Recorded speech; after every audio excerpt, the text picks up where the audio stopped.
But one interesting thing is that Site 41 actually started, the process started before the county took over waste management in the 1990s. It actually started in 1979 and has been something going on since. Excuse me, with great due respect, I think an awful lot of us in this room have come to have a dialogue, and this doesn't feel very much like a dialogue, and we wondered if we could open this up to a discussion, maybe 5-minute presentations, 10-minute presentations, and a true dialogue, which I think is what we understood was going to happen.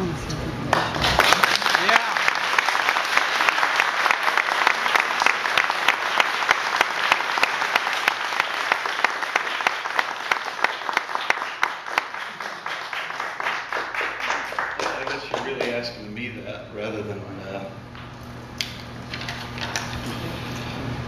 you're asking me rather than Rob, because I'm trying to find the words for it. I'm looking after this meeting.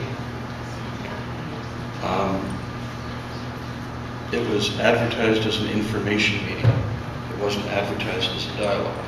I want to make sure that the information comes across as quickly as possible, which means short presentations,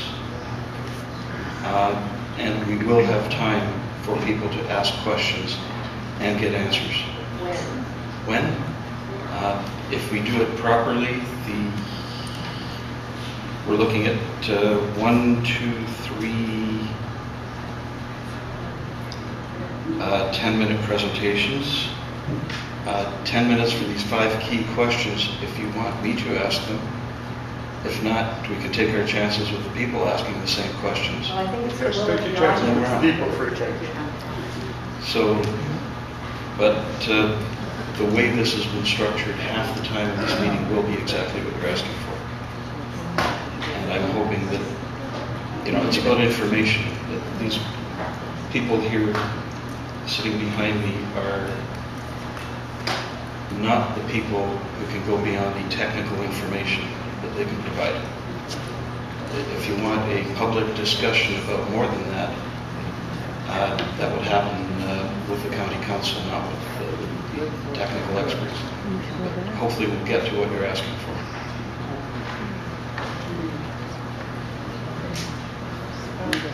Thank you, and I understand your concern. I'm trying to get through the majority of the background slides just so everyone's in the same situation, understands where we're at. Okay? Giving a brief chronology of Site 41.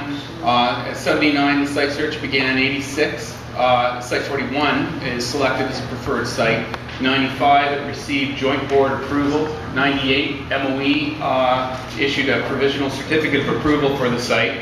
06, the MOE provided final approval, and 08, a permit to take water was granted. 09, the county started cell construction. I would note that in 08, the county did a significant amount of infrastructure work on it as well. We anticipated that the site would be open to accepting waste this fall. I know there's been some construction delays for weather and certainly for the protests that have happened. I think we still could meet that.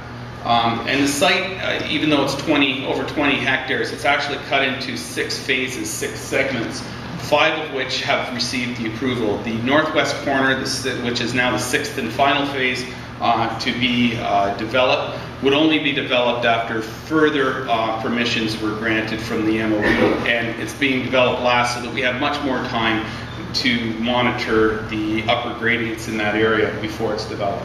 Okay.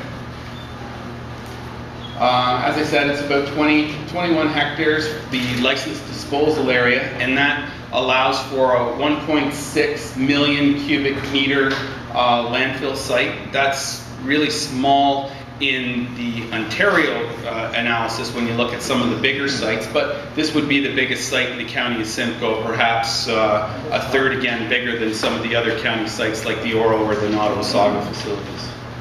The site would be excavated into the ground, some places as deep as about 4 meters and up to about 12 meters above the ground when it reaches final height. Okay. Current status, as I said, the site has received all the necessary approvals, and the lifespan of the site was estimated at 34 years, and that was previous to the organics program coming into place. So the hope is that it would last somewhat longer if we're able to do a really good job and to divert some of those organics. And the more material we would divert from landfill, obviously the longer the site would last. And I'd like to now introduce Andy Hims. Andrew Hims is from Jagger Hims, which has now become a division of Genevar, but he's certainly well familiar with the site, has been with Jagger Hims, who've been some of the lead consultants on it since the site was, even with the North Simcoe Waste Management Association, the NSWMA, before the county took it over. And I'd like to bring Andrew up to talk a little bit about the natural protective features of the site.